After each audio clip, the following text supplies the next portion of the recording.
So ayan po, madamo na ulit ang ating kabukiran. Kabukiran.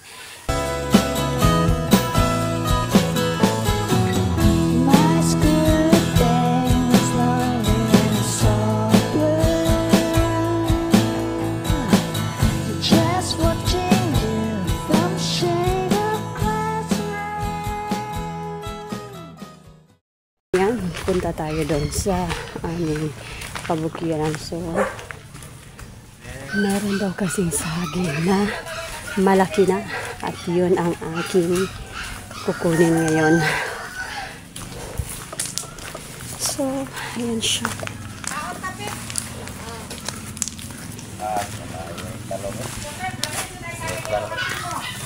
Ayan siya.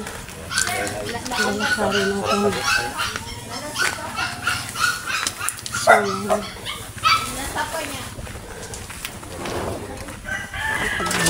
Natin doon. So, maputik ngayon kasi umuulan kasi lagi dito. Kaya, ayan po, maputik ang ating daanan. Kaya dito tayo sa may damo dadaan. Otherwise, ma-slide tayo dyan. So, ayan yung nililinis ko nung nakaraan. Sa nakikita nyo doon sa previous video ko. Ayan. Nililinis ko. Pero ngayon, eto na naman siya. Ang hahaba na naman ng mga damo. Kasi matagal ko nang hindi napuntahan. So, ayan o. Nakikita nyo. Pero maganda yung panahon ngayon. Ayan, ang ganda ng panahon. So, titingnan natin yung sinasabi. Kasi nag-message kasi yung pinsan ko na may saging daw. Malaki na daw. So, yan yung kukunin natin. I-harvest natin na saging. Ayan, tingnan natin. So, ayun siya.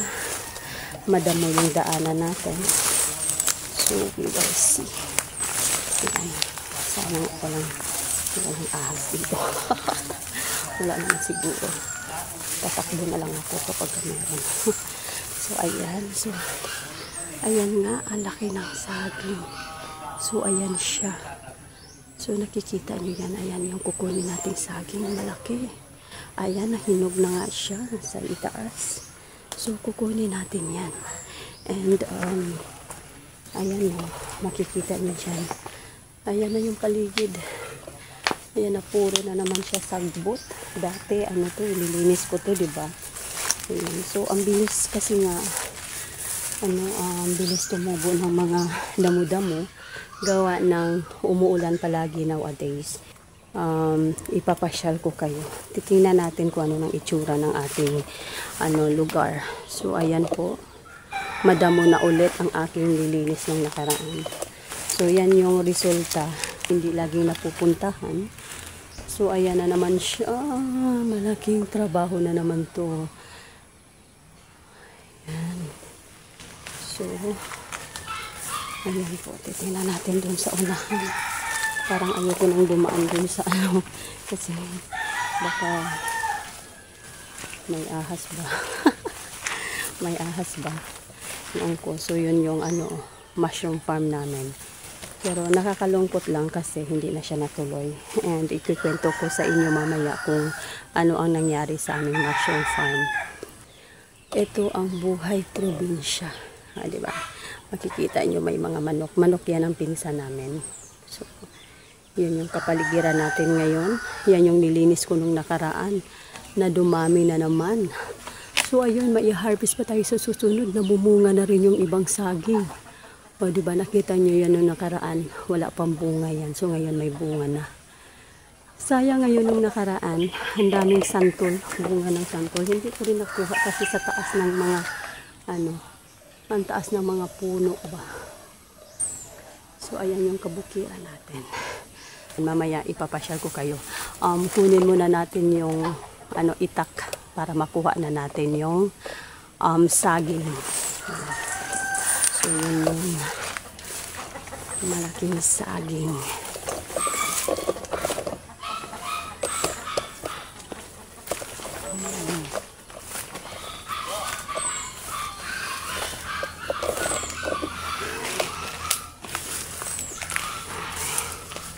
Mamaya ikikwento ko sa inyo.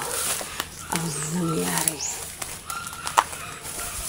sa aming mushroom farm. So, ayan. So, ayan na nga. Ayun o. Ano na siya? Nahinog na siya sa puno. Ayan o, may hinog na sa puno. Nahinog na sa puno ang saging. Ayan. Yan yung kukunin natin. Kuha muna tayo ng itak sa loob. Ayan, sabi nga, pagka vlogger ka, magsalita ka mag-isa. Matuto ka magsalita mag-isa. So, wait lang. I-pwesto ko lang to. Tapos,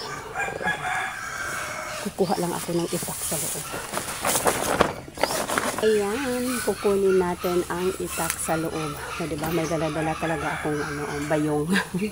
May dala-dalang bayong. Iwanan na lang natin yun. Halin ko na nga lang. Ayan, dala-dala natin yung bayong kasi doon ko ilalagay yung saging. Pero kuha muna tayo ng itak sa loob. Buksan natin.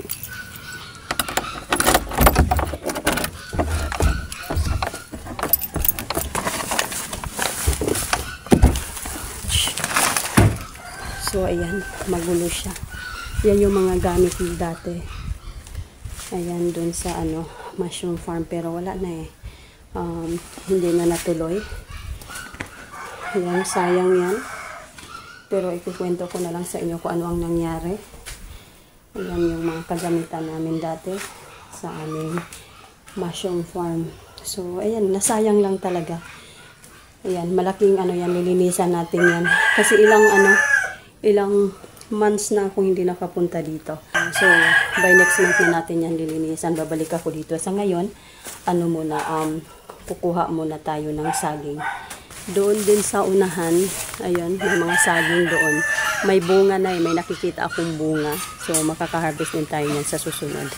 And, ngayon, yung isa muna ang kukunin natin. So, ayan. Dito tayo. Ayan, puntahan natin yun.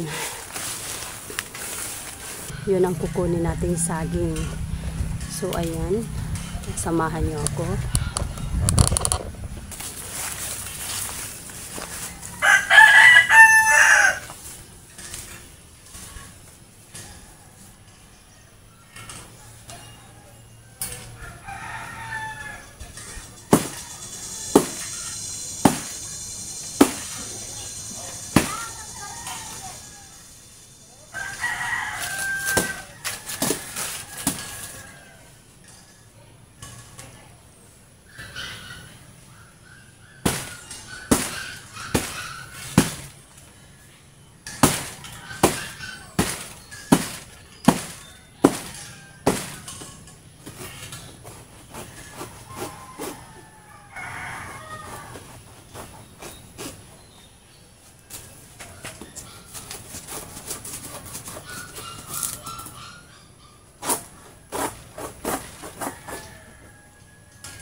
Ayan, natumba na siya.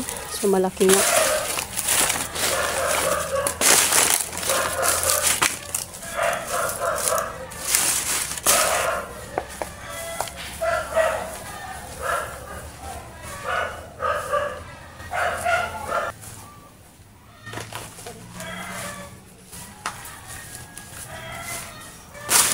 ayan na.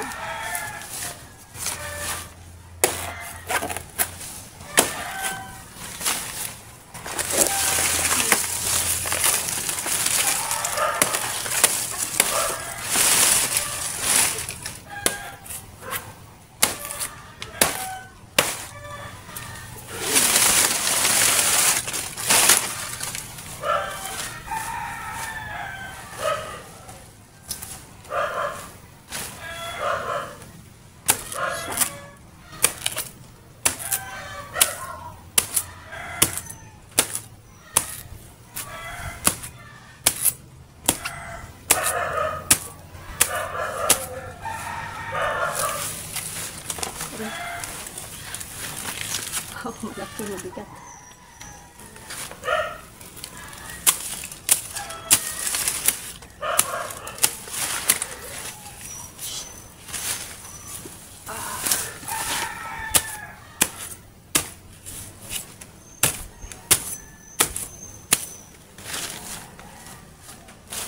So,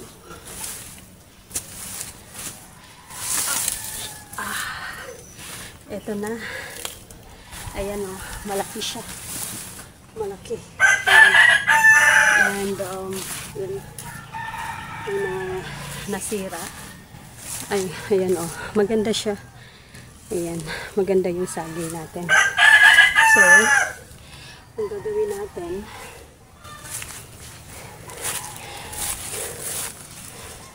ilalagay ko na siya sa lagayan.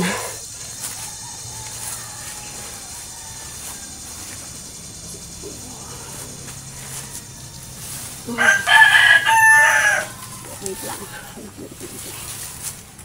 Ayan o. Natumba. Na ano siya. Nahiwa nung natumba.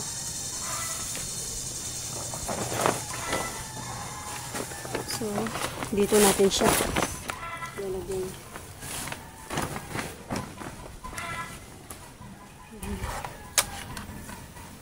Siguro lagyan natin ng dahon.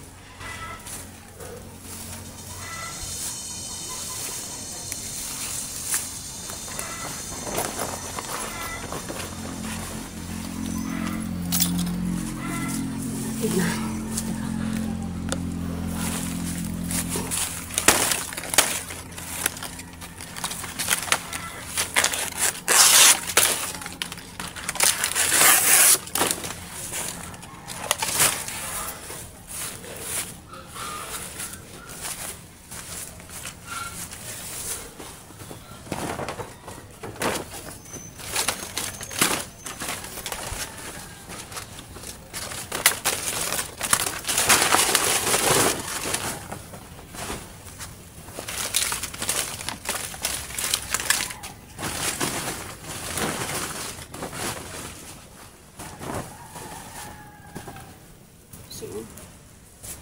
Aray, ito na. Ayan. Sayang.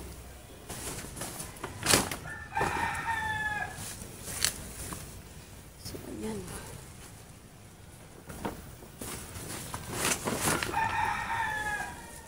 Ayan, nasayang.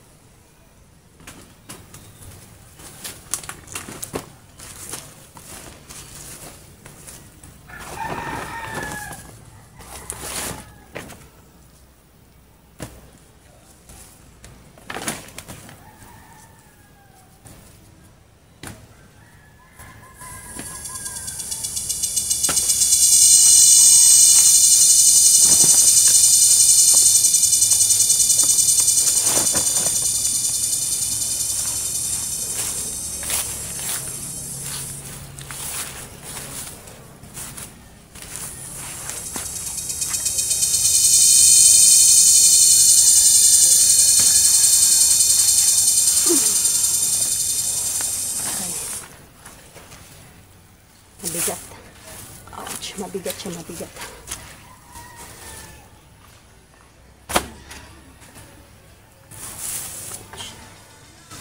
So,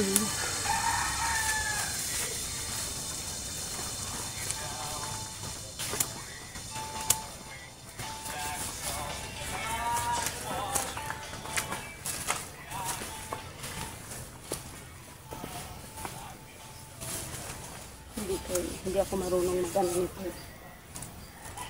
Paano ba ito?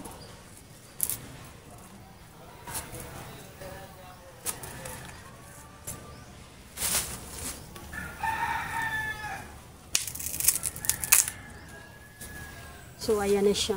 Yan yung nahinog. Nahinog siya sa puno.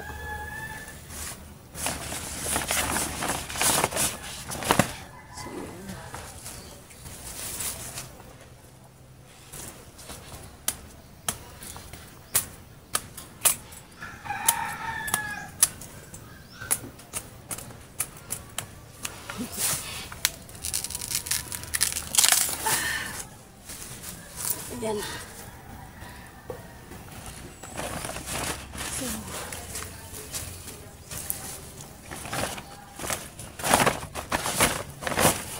Mabigat. So, ayan. May ano pa siya.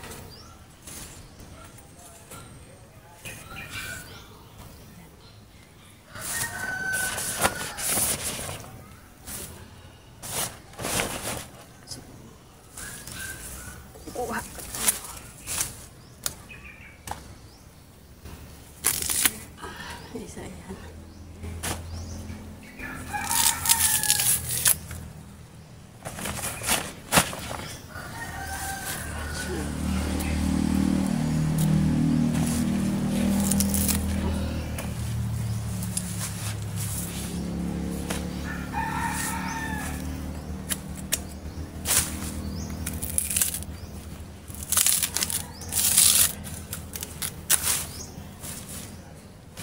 So, ayan. Laki, di ba? Laki. So,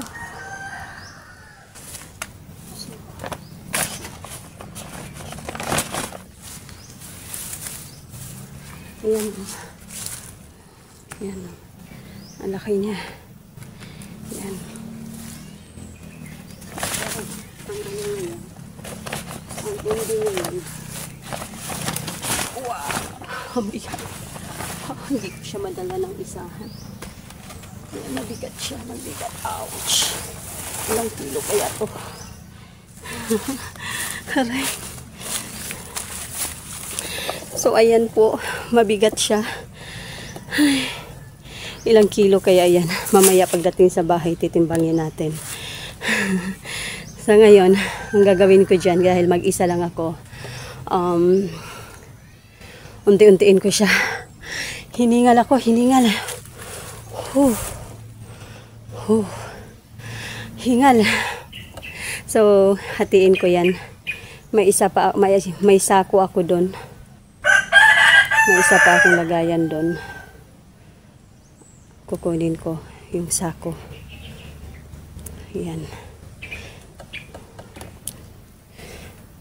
Tapos ngayon, bago tayo uwi, papasyalan natin yung tinanim kong kamote. Baka may ma-harvest din tayo pang gulay, diba? Sayang din, makalibre tayo. So, samahan nyo ako. So, ayan, dadalhin ko na to. Hinati ko kasi hindi ko kaya na, dalhin ng isa. So, ayan na yung saging na nakuha ko kanina, yung hinarvest ko, yung pinakita ko sa inyo. So, nung tinimbang namin yan, nasa 12 kilos, 12 kilos yan. O, diba? Ang dami. Ayan, o, ang lalaki. Isang puno lang yan, yung pinakita ko sa inyo, yan yun. Ayan, nasa 12 kilos. Plus, meron pa yan, o. Nasa mga, nasa mga 13 kilos. Magkaisama pa yung na damage kasi, diba, bumagsak kanina. Nung inano ko, tinaga ko. Ito pala yun, na hinog sa puno. Ayan, hinog sa puno. So, talagang na siya, magulang na ba, ano bang tawag doon, old na. Masarap yan kasi, talagang hindi siya pilit na pagkahinog, nahinog sa puno yan. O, diba? Tapos ang lalaki pa ng ripe naturally, diba? Ayan. So, yan yan. Ayan, saging saba. Ayan, luto na. Bakit kulay po ito? Dahil yan sa di ba kanina maitim siya? Sa dagta ata.